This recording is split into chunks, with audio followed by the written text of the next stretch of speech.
bir sonraki haftaya bırakayım. Hafız Adem Karabey. Adem Hoca. Biraz ona bakalım. Hafız Aziz Hardal'la beraber.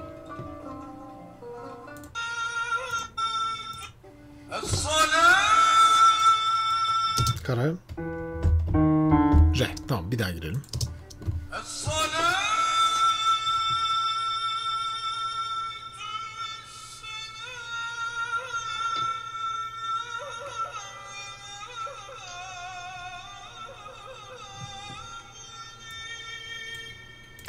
Tiz bir not. La nottan giriyor. Re karar la. Tam kafa bölgesinde. Kendine has farklı kırılmaları var sesinin Adem Hoca'nın. Ben seneler önceden beri tanıdığım ve dinlediğim için sesini, kayıt da yapmıştım kendisiyle. Daha önceki haftalarda söylemiştim. Benim hatırladığım, ben Kızıl Toprak Camii'ne gittiğimde kendisini İstanbul Camileri Müezzinleri CD'sinde okumuştu. Hicaz Beyazan okumuştu. Burada Sela okuyor. Orada da aynı kırılmalar vardı sesinde. Yıllar önce bu arada. 2006 falan.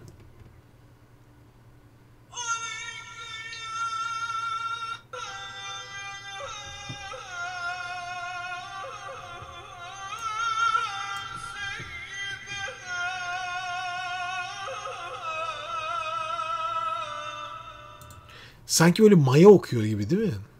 Çarpmaları özellikle farklı. Zaten Anadolu'nun farklı yerlerine gittiğiniz zaman, Erzurum'a, işte Sivas'a, buralara gittiğiniz zaman İstanbul ağzından biraz farklı. İstanbul okuma stilinden biraz farklı okunuyor. Anadolu'nun içine gittiğinizde daha çok mayalara, uzun havalara da benziyor.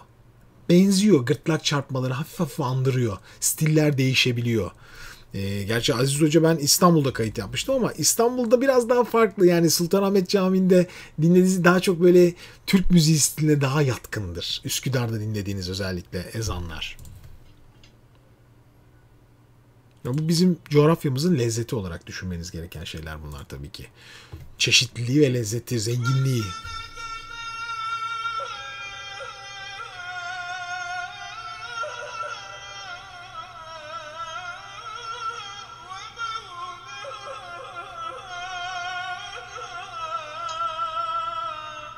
Tabii oldukça tiz bir sesle sürekli gittiği için sesin de hafif zorlanmalar ve yıpranmalar da oluşmuş olabilir seneler içinde. Çünkü sürekli bu tizlikte okumayı seven bir hocamızdı. Bu bir süre sonra sesinde yorgunluğa sebep olmuş olabilir yıllar içinde. Bu kaçınılmazdır. Yani sürekli belli sesin bölgeleri yıpranmaya alışırsa bir şekilde, yani sonuçta sonsuza dek ses dayanmıyor tabii ki.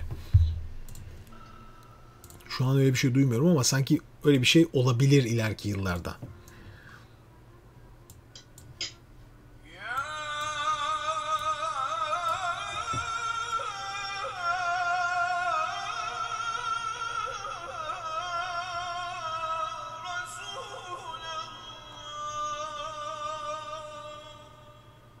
O kırılmalardan bahsettiğim şeyler de buydu. Zorlama ve kırılma bazen bir araya geldiğinde bazı kırılmalar lezzet katıyor. Sanki maya gibi bir his yaratıyor ama bazı kırılmalarda zorlanma hissi yaratıyor. Yani o da öbüründen kaynaklı. İkisi de farklı şeyler. Aziz Ardal.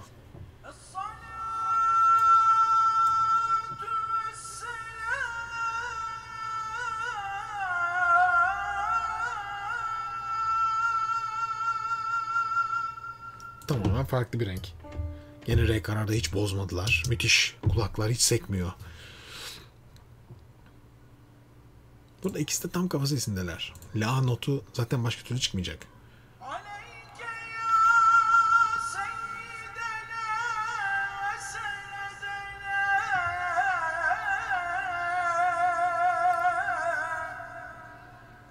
Çok lezzetli tınlıyor tabii.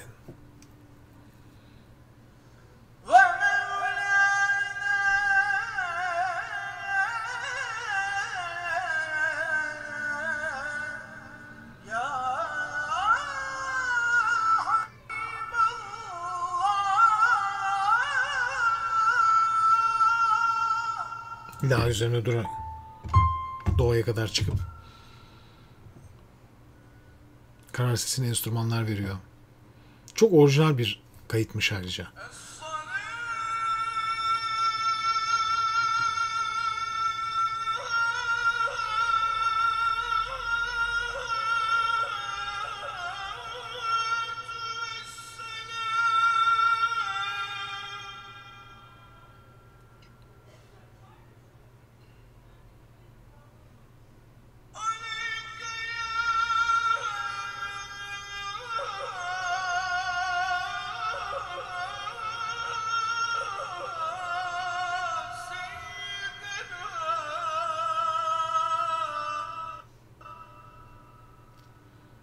Zaman zaman o kırılmalar.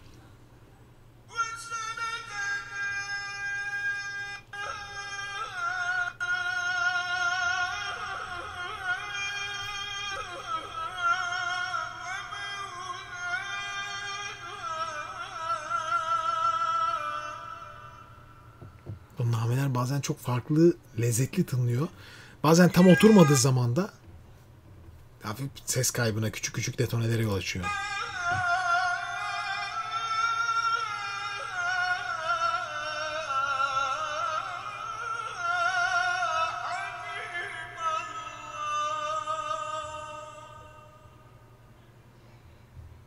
Şimdi tamamen farklı kullanıyorlar.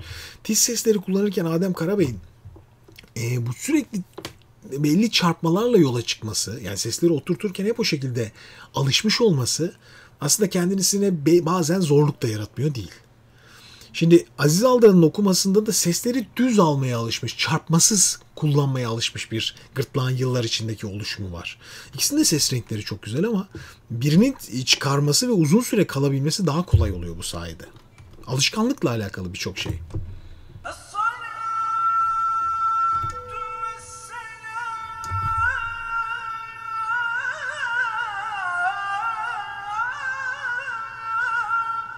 Oldukça da tiz bir tonda okuyorlar. Yani re üzerinde okudukları zaman oldukça tiz. Hep la üzerine gidiyor. Hep la, hep la, hep la. Do'ya çarparak. Kolay değil, sınırlarda. Hep sınır. Çünkü esen düz bir A tutuyorlar sürekli. Yorucu, çok nefes harcayıcı bir harf zaten.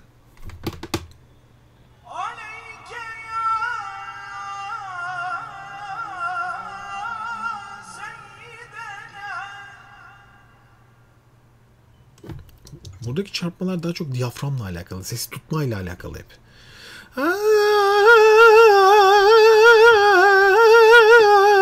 Bunlar size mücadele gibi gözükebilir, aslında sesi tutmak için o çarpmalar sürekli yapıyor. Diyafram baskısıyla dengeleyip sesi sürekli doğru yerde tutuyor.